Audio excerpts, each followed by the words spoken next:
Salmon Blades. So, first video since Coventry.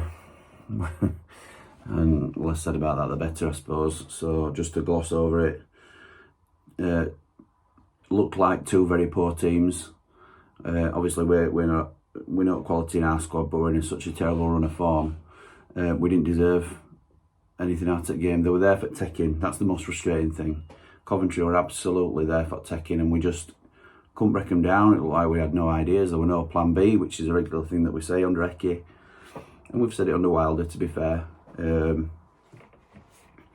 Just nothing. A really flat performance, topped off by a completely unnecessary error from Basham. Further sort of raising alarm bells about him and his performances. And we get what was a negative setup, looking like we came for a draw, and we're going to sort of eke that out, which would have been disappointing as it is. But obviously we're just clinging on to try and get some clean sheets. To nothing, picking up nothing at Cov. Really disappointing, really disappointing. The negative way we approached the game more than anything rang alarm bells for me midweek. So going into today, I've managed to sort of bring myself around a little bit. And then I saw the team and I thought, what is going on here? And immediately you think, well, it can't be an injury because he's on bench. And obviously I'm talking about Ndiaye and I'm talking about Doyle, because you all know I'm a big fan of Doyle. Fleck, who's played very little football in 2 months because of his injury, starts. Obviously R&D were coming out at the team following a horrendous injury, which is awful. Yeah, it looks like he's going to miss World Cup, just to go off on a tangent about that. But I mean, our injury crisis is awful, but for Kiddo's had a breakthrough season for us. Now missing World Cup is, I don't know, I'm speculating, but you could tell just by the way it went down, it's horrendous, and thoughts go to Reece with that. But obviously we're going to come out at the team, so Ozzy to left wing back, which were huge concerns because of his recent performances as well, and McAtee in for Ndiaye. Oh my! So alarm bells are there before kick-off, and you know I'm trying to be positive through this period, and I still think we can pick something up and we can turn it around today and we can win because they'll come on to us and we can then sort of express ourselves. Norwich will come to attack, and they did. Did they? Obviously 3 minutes in, Adam Davies lapsing concentration. I've seen some blaming Egan for short back pass or back pass to left foot, and I can see that theory maybe. And obviously he's used to passing back to a left footer in Wes. He could have just put his foot through it, but Davo needed to take a touch. He just weren't alert to it, and I think Adam Davies has got to take blame for that. Clearly he redeems himself later on with penalty save, so I don't blame Davies for how game went today. Second goal, and which an L, you know, you've got to say it as it isn't, haven't you? And I haven't seen any highlights, so anything I'm commenting on is purely just from memory, and I may go back and correct myself at some stage. But an L all ends up his ball watching as a long punt downfield comes in. Pookie spinning, twisting, running alongside, turns him around and leaves him for dead and pokes past Davies to make it 2-0. Too easy, way too easy.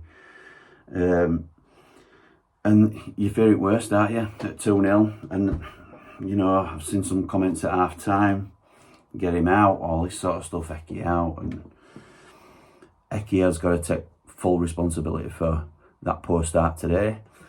I've seen the theories in terms of, you know, you've got to rest some players, and Hecky's standing by his team selection, which I think is naive at best, to sort of not read the room.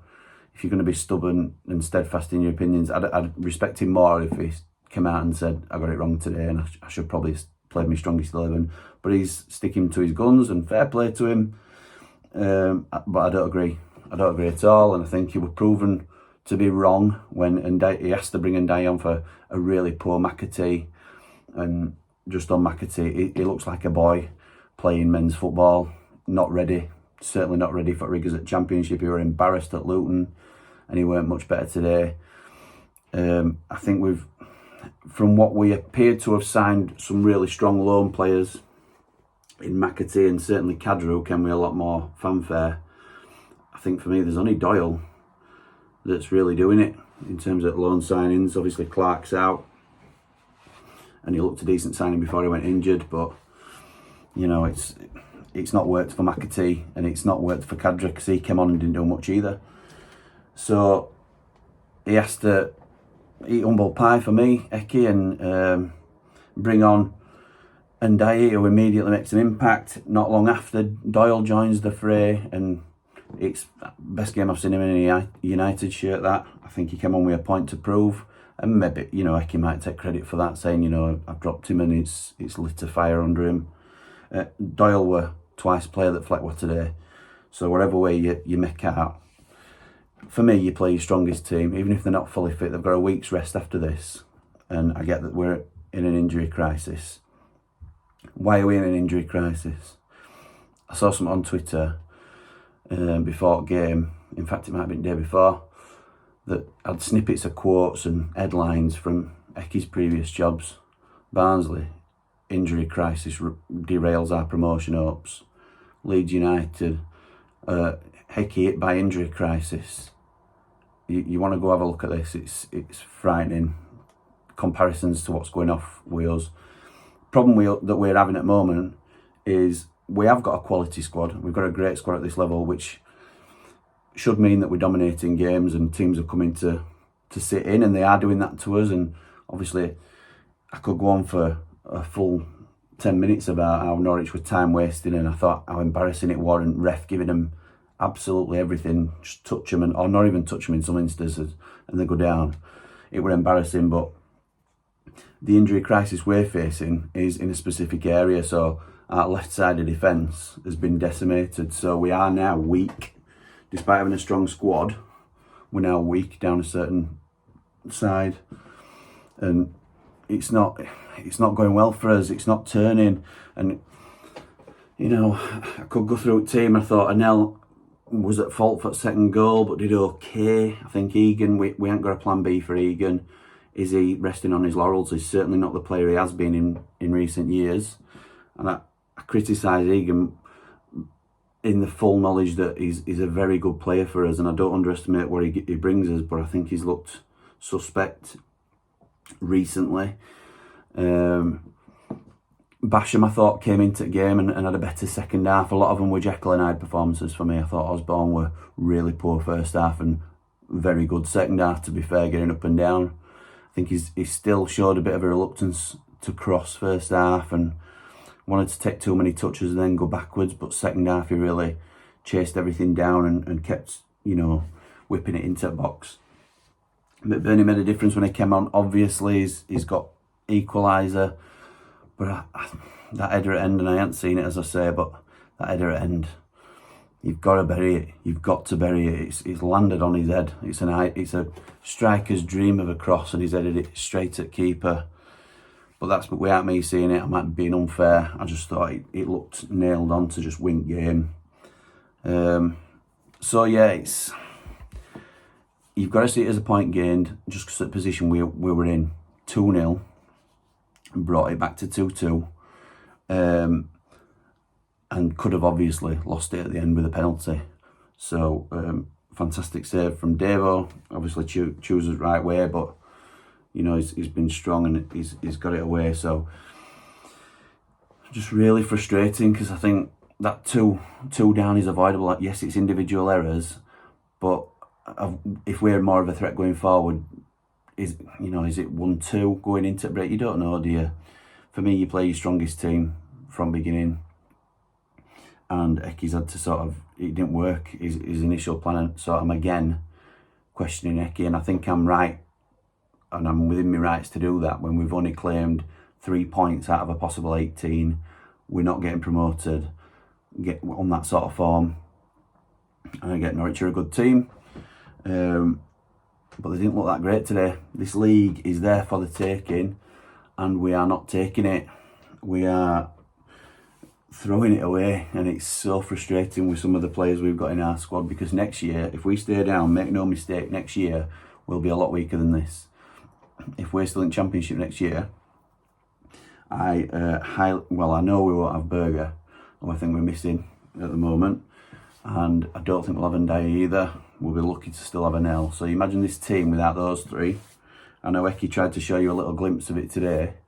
Obviously I know we're still in tune, but that first half performance might become a bit more of a regular thing we know Ndai about, and Doyle won't want to come back, will he? So I'm going to try and calm down a little bit. I'm going to try and reset, and I think we can go again against what will probably be a revitalised West Brom with a new manager coming in. But Hecky's got to take a long hard look at himself again, to be fair, on that team selection. You know, he'll hide behind referee and he'll say, you know, they're time wasting, they're going down, all that sort of stuff. But we should be good enough to get on top of teams at Bramall Lane. We showed second half how we can play when we turn up that intensity. I thought crowd were fantastic today. Even John Street was shouting. So they've gone some to get us involved, because it's a tour sometimes to get some of us up and running. It's not just us that are trying to get it going, obviously, but it's a very quiet stand generally, and it was great to see today that. And I think Norwich's unsportsmanlike tactics encourage that as well. So this is born out of frustration, because I want best for United. And you may well disagree with what I'm saying, and you may think I'm being a bit harsh, because we've shown a great fighting spirit to come back, and we have. But you should never finish game with your strongest team on pitch, for me. You should always start the game with your strongest team, and then obviously tweak as you need to, because it might have been a different result. But those are just my thoughts. So let me know what you think. Please like, comment and subscribe. What I'd like to do is get to 50 subscribers as soon as I can, to be honest, because that'll mean I can go live pretty much straight after, because these are usually just one take and done. But it takes ages to upload. So this will probably upload overnight, and it'll be there in the morning for you. But if I could just go live straight away, which I think I need 50 subscribers to do, but then it'll be a lot quicker turnaround, and maybe one or two of you can jump on and start giving me some stick when you disagree with me. But I'll take that, because that's what this is all about, isn't it? It's all about opinions. And I'm certainly not in Hecky out brigade. I just think 3 points in 18 is unacceptable for a club this size, and for the opportunity we've got this year, I think we need to give ourselves a shake and go again. You know, gear up for West Brom and hope for the best. So like, comment, share, subscribe. Thanks again, and up the blades.